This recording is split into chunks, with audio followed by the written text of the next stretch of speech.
효강의 14번째, 오늘은 독심술에 대해서 말씀을 드리겠습니다.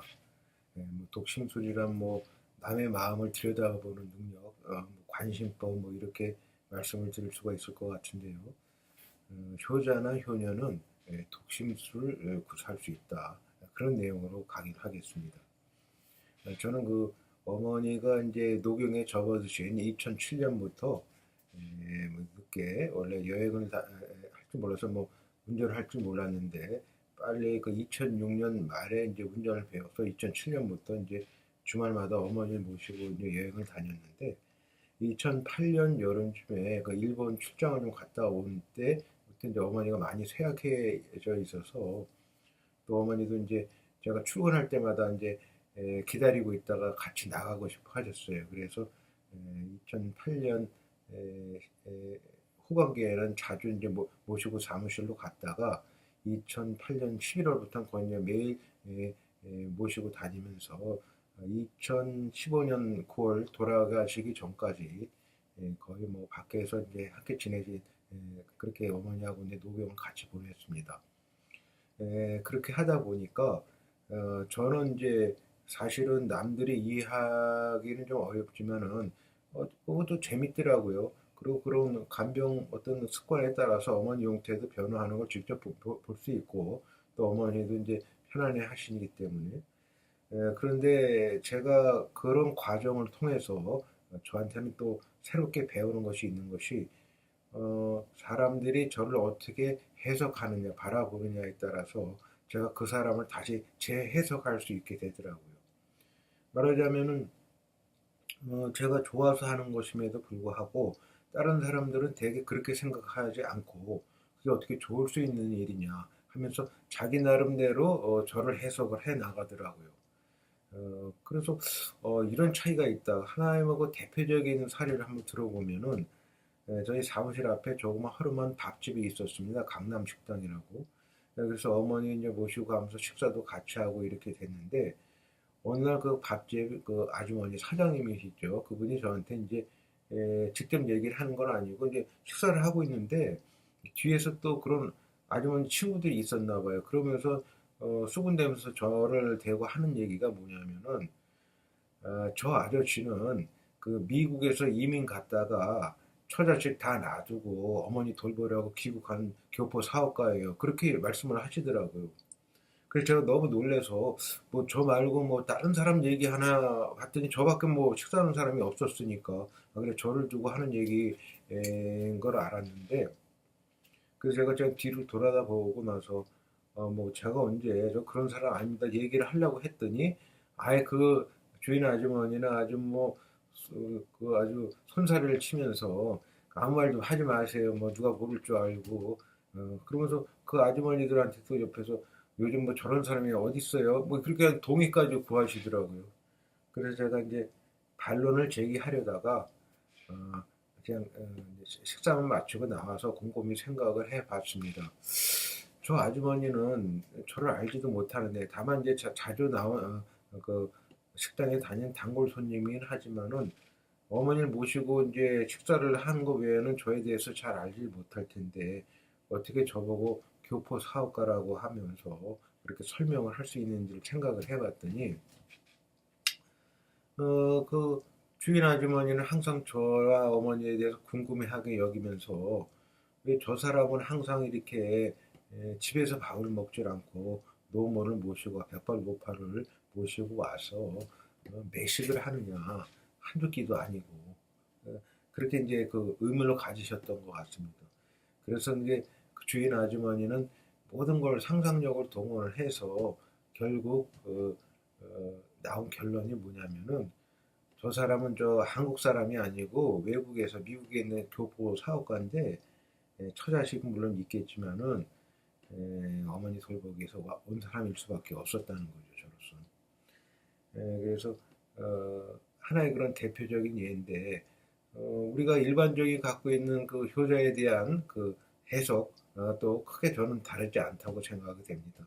이것을 좀 보편화하게 하기 위해서 설명을 하면은 우리가 이제 그 수학에서 우리가 갖고 있는 세계는 이 세상을 전체 집합이라고 보면은 우리가 갖고 있는 해석은 하나의 부분집합이라고 할 수가 있죠.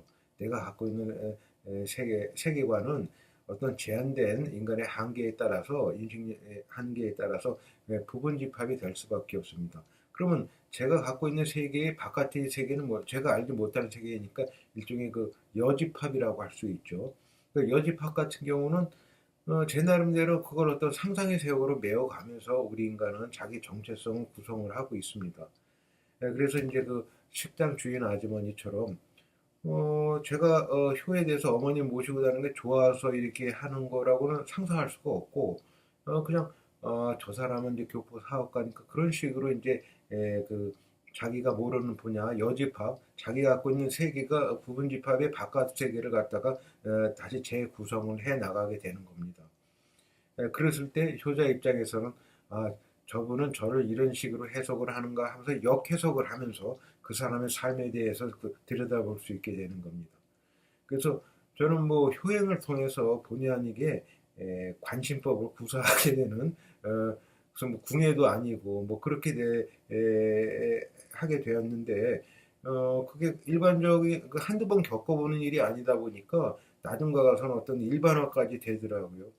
예를 들어서 제가 이렇게 모시고 다니면 제일 많이 들은 얘기가 뭐냐면은 어머니 보고는 아이고 복도 많으셔 이렇게 얘기를 하고 저에게는 아이고 고생이 많습니다 이런 얘기를 많이 하시는데 그런 분들 입장에서는 제가 갖고 있는 어떤 어머니하고 같이 되는 어떤 효행의 모습이 어머니가 복이 많은 거로밖에는 해석이 될 수밖에 없고 또는 자식의 입장에서는 조금 더 수고로운 일밖에 안 되고 자식의 희생 그렇게밖에 해석을 못 하는 거죠.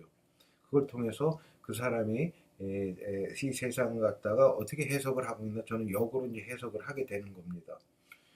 그래서 왜 그러면 효에 대해서는 이렇게 사람들이 이렇게 효자를 갖다가 자기 나름대로 많이 생각을 할까 생각을 해봤더니 그것도 이유가 있습니다. 우리가 이제 그 아인슈타인의 상대성 이론 같은 걸 보면은 우리는 몰라도 상대성 이론이 몰라서 사는데 별로 불편하지 않습니다.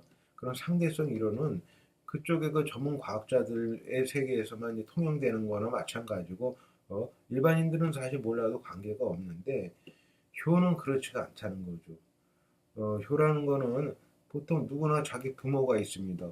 부모가 없는 사람도 있어요.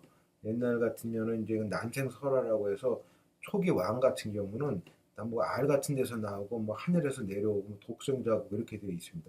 왜 그러냐면은 왕이라는 게 이제 권위가 생기고 있어야 되는데 저 왕 저 그 뭐 비싼 애 우리 그 비싼 그 감나무 찌고 둘째 아들이요. 저놈이 저렇게 출세했다니까 이렇게 되면 무슨 권위가 있겠어요. 그래서 이제 무슨 아래서 태어나고 그런 뭐 설화가 생기게 되는데 그런 사람이 아닌 한 다 부모가 있거든요. 그럼 효자를 보면은 그 효자를 통해서 자기가 또 효에 대해서 부모를 통해서 갖고 있던 관념이 계속 어떤 위협을 받게 되는 거죠. 자기는 그런 자기 나름대로의 부분집합, 어떤 그 나머지 그 세계관을 형성하고 살고 있는데 그런 자기가 갖고 있는 세계관을 갖다가 계속적으로 이제 흔들게 되는 거죠. 본의 아니게.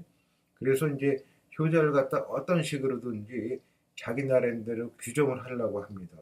그러니까 그런 규정을 통해서 그 사람이 저를 어떻게 생각하는가에 따라서 저는 역으로 그 사람이 어떤 삶을 살아왔느냐 역으로 해석이 들어간다는 거죠. 그런데 이제 아까 초두에 말씀드린 그 식당 아줌마라든가 또 일반의 관점과 다르게 좀 더 이것은 좀 단계가 높아지면은 이제 복잡한 인식 투쟁과 관련이 됩니다. 예를 들어서 우리 사회에서는 뭐 많이 배운 사람이 있다든가 항상 남한테 선을 권장하고 권면하는 그런 사람들이 있습니다. 그 사람들은 그게 일이에요. 그런데 효자가 이렇게 만약에 등장이 됐으면은 그 사람은 어떤 식으로든 효자를 자기 나름대로 규정을 하게 될 겁니다. 왜냐하면은 자기는 그 남한테 우리가 이렇게 좋은 일을 해야 된다 어떤 뭐 이웃과 연대를 해서 살아간다 이렇게 얘기를 하면서 살아가는 사람인데 그 효자할 때 만약에 자기가 규정을 하지 않으면 자기가 회개를 해야 되거든요. 그러면 자기 일에 되게 무척 지장을 받게 됩니다.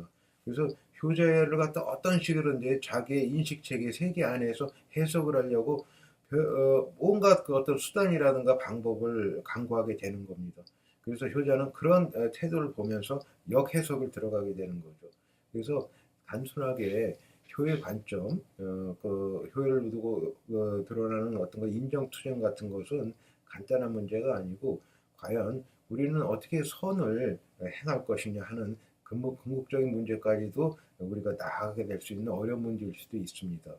그래서 효에 대한 사유라는 것은 반드시 어떤 뭐 효자 개인적인 그 자기가 좋아서 하는 것이 아니라 어떤 우리의 그 보편적인 문제까지도 건드릴 수가 있기 때문에 어떻게 보면은 상당히 그 생각할 여지가 많다. 우리 시대에 있어서. 그래서 저는 거기까지도 한번 생각을 해보자, 사유를 해보자.